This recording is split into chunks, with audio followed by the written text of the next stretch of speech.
सुखपुर नाम के एक छोटे हरे भरे गांव की हवा में सादगी घुली थी, पर मोहन और राधिका के घर में सिर्फ गरीबी की धूल थी। मोहन एक सीधा सादा किसान सारा दिन दूसरों के खेतों में काम करता था। उसकी मेहनत की हर बूंद जमीन में समा जाती थी, पर उसके पास अपने परिवार के लिए शाम के भोजन तक का इंतजाम नहीं हो पाता था। भले ही मोहन बहुत गरीब था, लेकिन वह गांव में अपनी अथाह मेहनत और पक्की ईमानदारी के लिए जाना जाता था। उसकी पत्नी राधिका, एक शांत और समझदार महिला, अपने पति की मेहनत को देखती और भीतर ही भीतर चिंता से घुटती रहती थी।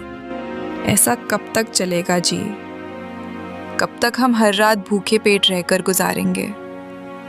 मेरा कलेजा फटता है जब मैं आपको भूखे देखती हूँ। आखिर कब तक ऊपर वाला हमारी परीक्षा लेता रहेगा? मुझे लगता है हमारी मेहनत में कोई कमी है। चिंता मत करो राधिका, ऊपर वाला किसी न किसी रूप में जरूर देखता है। मैं कल से दुगनी मेहनत करूंगा। खेत में सबसे पहले जाऊंगा और सबसे देर से आऊंगा। मुझे विश्वास है कि जब मेरी मेहनत बढ़ेगी तो उसका फल भी जरूर मिलेगा। बस तुम हिम्मत मत हारना। ठीक है जी, अगर ऐसा है तो मैं भी कोई काम कर लेती हूँ। गांव में पत्तलें या टोकरियां बनाऊंगी। इससे हमें पेट चलाने में थोड़ी आसानी होगी और हम जल्दी ही इस गरीबी से निकल जाएंगे। अरे नहीं नहीं भाग्यवान, जमाना बहुत खराब है। तुम नहीं जानती बाहर कैसी कैसी बुरी नजरें हैं। तुम घर पर ही रहो। तुम मेरे लिए घर को संभाल लेती हो, टूटे हुए घर को भी घर बनाकर रखती हो। मेरे लिए इतना ही बहुत है। मैं अकेले ही सब संभाल लूंगा।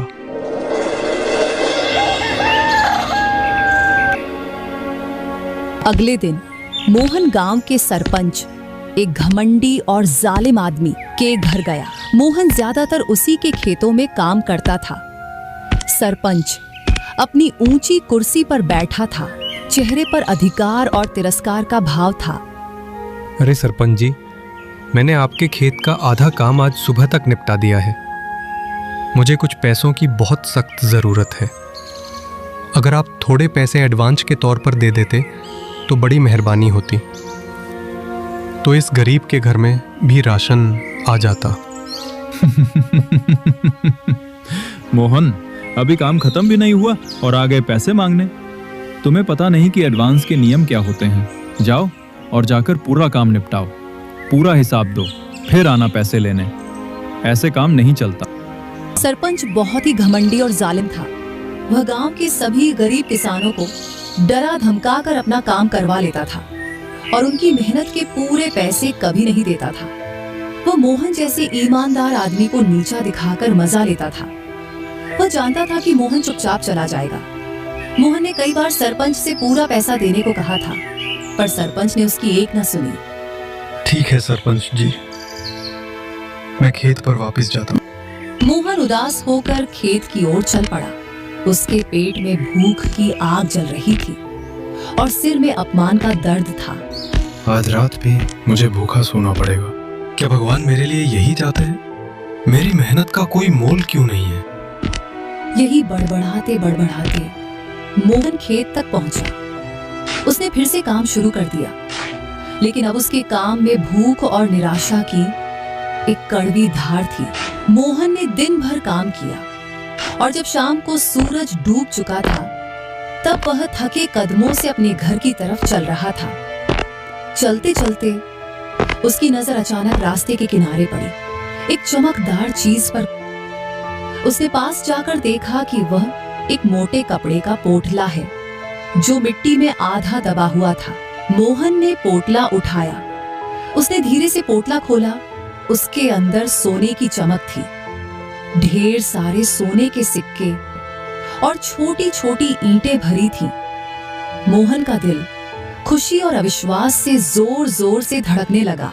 अब मेरे घर की सारी परेशानियां दूर हो जाएंगी। अब हमें भूखा नहीं सोना पड़ेगा।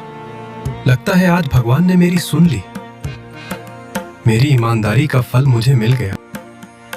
मोहन घर पहुंचते ही अपनी पत्नी राधिका को पूरी बात बताता है। उसकी आंखों में चमक थी जो राधिका ने बहुत दिनों बाद देखी थी। राधिका, देखो, मुझे आज ये सोने से भरा पोटला मिला है। अब हमें भूखा नहीं सोना पड़ेगा। अब हम अपनी जिंदगी को सच्चे अर्थों में सुधार सकते हैं। अब हमारा खुद का खेत होगा। हे भगवान, ये तो सच में भगवान का आशीर्वाद है। लेकिन सुनिए जी, ये सोना हमारा नहीं है। ये क्या कह रही हो सकता है ये पोटला जल्दबाजी में किसी राहगीर से गिर गया हो, या किसी गरीब आदमी ने इसे बहुत मेहनत से बचाया हो, और हो सकता है हमसे भी ज्यादा उसे इसकी सख्त जरूरत हो, क्योंकि इतना सारा सोना कोई यूं ही लेकर क्यों घूमेगा। हाँ राधिका, तुम एकदम सही कह रही हो। भले ही इस सोने से हमारी जिंदगी की सभी समस्याएं एक झटके में खत्म हो जाए, लेकिन ये सोना जिसका है उसी को मिलना चाहिए। उन दोनों ने तुरंत तय किया कि वह अगले ही दिन सरपंच के पास जाएंगे, क्योंकि गांव में सरपंच ही एकमात्र आदमी था जिसके पास इतनी दौलत होने का दिखावा था। उन्हें लगा कि शायद यह सोना उसी का हो। अगली सुबह मोहन पोटला लेकर सीधे सरपंच के घर गया। सरपंच अपने घर के बाहर बैठा था। सरपंच जी, ये सोने से भरा पोटला कल शाम मुझे रास्ते में मिला। ये भारी था, इसलिए मुझे लगा शायद ये आपका हो सकता है। क्या आप इसके बारे में कुछ जानते हैं? मोहन की बातों को सुनकर सरपंच की आंखें लालच से चौड़ी हो गईं। उसने मोहन की गरीबी और ईमानदारी का फायदा उठाने का तुरंत फैसला कर लिया। हाँ मोहन, यही तो मैं ढूंढ रहा था। अरे, ये पोटला तुम्हें कहाँ से मिला? ये सोना तो मेरा है। मेरे कुछ रिश्तेदारों ने मुझे शहर से भेजा था। लाओ, जल्दी से मेरा सोना मुझे वापस करो। सरपंच जी, आपको पक्का यकीन है ना कि ये सोना आपका है? ये बहुत सारा सोना है। रे मोहन, तू मुझ पे शक कर रहा है? तू एक गरीब किसान है और मैं गांव का सरपंच। हाँ, ये सोना मेरा ही है। कुछ दिन पहले ये मुझसे गुम हो गया था जब मैं खेत से लौट रहा था। ये मेरी अमानत है। ठीक है सरपंच जी, अगर ये आपका है तो आप इसे रख लीजिए। इतना कहकर मोहन सरपंच को सोना दे देता है। सरपंच की कुटिल मुस्कान को नजरअंदाज करते हुए मोहन उदास होकर अपने घर की ओर चल पड़ता है। घर पहुंचने के बाद मोहन उदास होकर राधिका से पूरी बात बताता है। राधिका ध्यान से सुनती है। राधिका, मुझे बिल्कुल नहीं लगता कि वो सोना सरपंच जी का था। उसकी बातों में सच्चाई की कमी थी। हाँ जी, आप सही कह रहे हैं। वो इतना घमंडी आदमी है कि अगर सोना उसका गुम हुआ होता तो वो पूरे गांव को सिर पर उठा लेता। तो हम क्या करें? हम तो जानते हैं कि वो झूठा है, पर हमारे पास कोई सबूत नहीं है। लेकिन हम कर भी क्या सकते हैं? वो पैसे वाले हैं और हम गरीब। उनकी बात ही कानून बन जाती है। हम उनसे लड़ नहीं सकते। नहीं राधिका, ये गलत है। ये सोना जिस किसी का भी है उसे ही मिलना चाहिए। हमारी गरीबी एक बात है, पर अन्याय दूसरी बात है। हमें उस सोने के असली मालिक का पता लगाना ही होगा। ये मेरी ईमानदारी की दूसरी परीक्षा है। सुनिए जी, ये सब छोड़िए। घर में एक भी राशन नहीं है। कल आप सरपंच जी के पास जाकर अपने काम के पैसे ले लीजिए। अगली सुबह मोहन जैसे ही खेत में काम करने के लिए घर से थोड़ी दूर जाता है, तभी उसके पास एक अजनबी आदमी आता है। अरे भाई साहब, क्या आप ही मोहन हैं? गांव में आपकी ईमानदारी की बहुत चर्चा है। क्या आपको कहीं सोने का पोटला मिला है? जी हाँ, मिला तो है, लेकिन आपको कैसे पता उस सोने के बारे में? और वो सोना तो मैंने गांव के सरपंच को दे दिया, क्योंकि उन्होंने कहा वो उनका है। नहीं भाई, वो सोना मेरा है। मेरी बेटी की तबीयत बहुत खराब है। अगर उसका इलाज सही समय पर नहीं हुआ तो मेरी बेटी का बचना असंभव हो जाएगा। उसी सोने को मैं बेचने जा रहा था ताकि शहर से दवा ला सकूं। मगर वो जल्दबाजी में कहीं गुम हो गया। मोहन की ईमानदारी से प्रभावित होकर अजनबी आदमी ने मोहन को थोड़ा सच बताया, लेकिन उसने अपनी असली पहचान छुपाई। वह असल में कोई साधारण गरीब पिता नहीं था, बल्कि शहर से आया हुआ एक गुप्त एजेंट था जो गांव में बड़े जमीन घोटाले की जांच कर रहा था। मुझे माफ कर दीजिए भाई, मुझे बिल्कुल नहीं पता था। पर आप चिंता मत कीजिए, आपका सोना आपको जरूर मिलेगा। सरपंच ऐसे तो सोना देगा नहीं, अब मुझे ही कुछ करना होगा। मेरी ईमानदारी की लड़ाई अब न्याय की लड़ाई बन गई है। मोहन ने तुरंत सरपंच के झूठ का पर्दाफाश करने का फैसला किया। उसकी निराशा अब दृढ़ संकल्प में बदल चुकी थी। उसने गांव के सभी लोगों को चौक पर एक साथ बुलाया। सरपंच का डर गांव वालों के चेहरे पर साफ दिख रहा था, लेकिन मोहन की आंखों में न्याय की आग देखकर वे रुके रहे। सुखपुर के मेरे भाइयों, सरपंच ने मुझसे झूठ बोला है। वो सोना उनका नहीं है, वो सोना इस अजनबी भाई का है जो शहर से आए हैं। इनकी बेटी बीमार है और ये सोना उसके इलाज के लिए था। मोहन ने गांव वालों को सरपंच के घमंड और झूठ की पूरी घटना समझाई। उसने बताया कि कैसे सरपंच ने बिना किसी सबूत के सोने को अपना बताकर हड़प लिया और कैसे उन्होंने अजनबी के दर्द का फायदा उठाया। सरपंच ने मेरी मेहनत ही नहीं चुराई, बल्कि हमारी ईमानदारी का मजाक उड़ाया है। हम सब जानते हैं कि वो कितना लालची है। हमें इस भाई की मदद करनी होगी और ये हम सभी को साथ मिलकर करना होगा।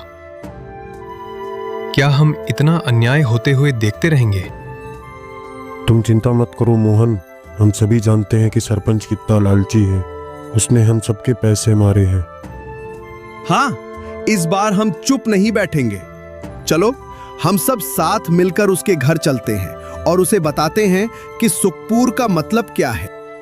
सभी ग्रामीण न्याय की एक नई भावना से एकजुट हो गए। मोहन सबसे आगे था और अजनबी आदमी उसकी पीठ पीछे शांत और गंभीर मुद्रा में चलता रहा। सभी गांव वाले एक साथ गुस्से और एकता के साथ सरपंच के घर पहुंचे। सरपंच उन्हें देखकर पहले तो हंसा, फिर भीड़ को एक साथ देखकर चौंक गया। वो अपने नौकरों को इशारा करता रहा, पर कोई काम नहीं आया।